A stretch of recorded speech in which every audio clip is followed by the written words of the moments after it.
The film begins in New York at a hospice for cancer patients. One of the patients, Sam, sits in a group circle and shares a written piece where she bluntly describes the hospice as a terrible place. Her only companion is her cat, Frodo, although a care worker, Reuben, tries to befriend her.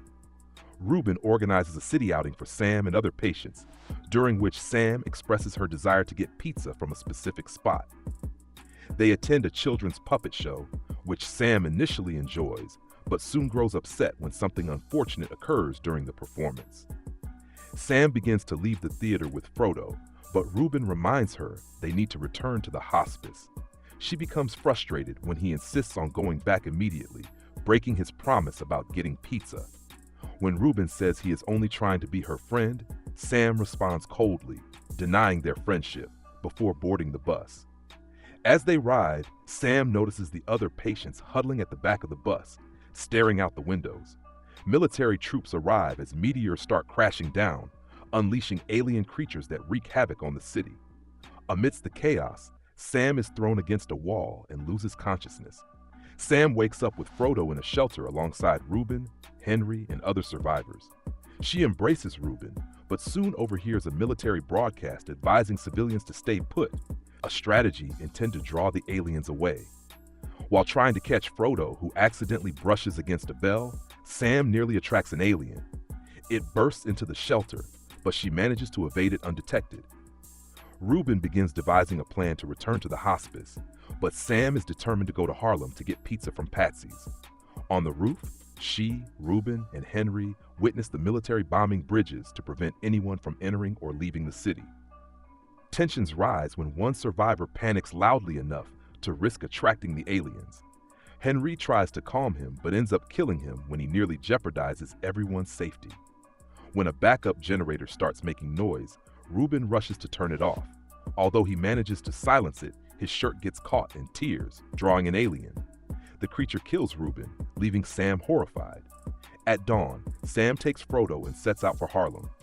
Along the way, she encounters two children and shares her candy with them.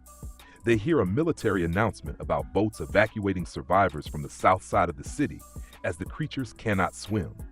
Despite the crowd heading towards safety, Sam walks in the opposite direction, focused on her goal.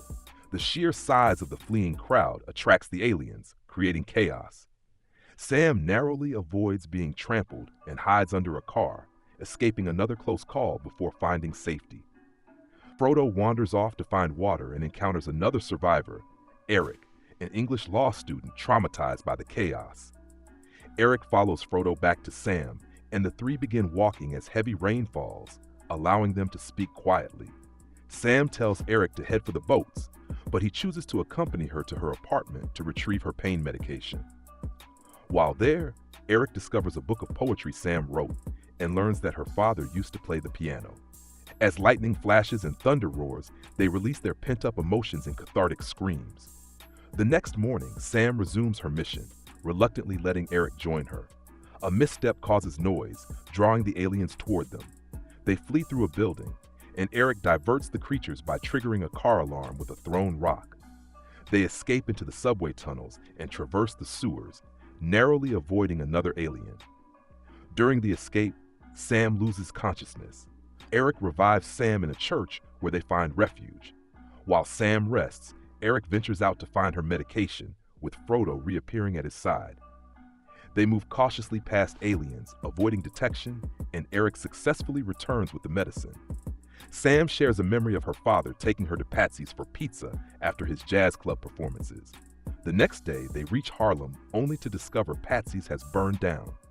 They visit the jazz club, and Eric steps out to find pizza elsewhere.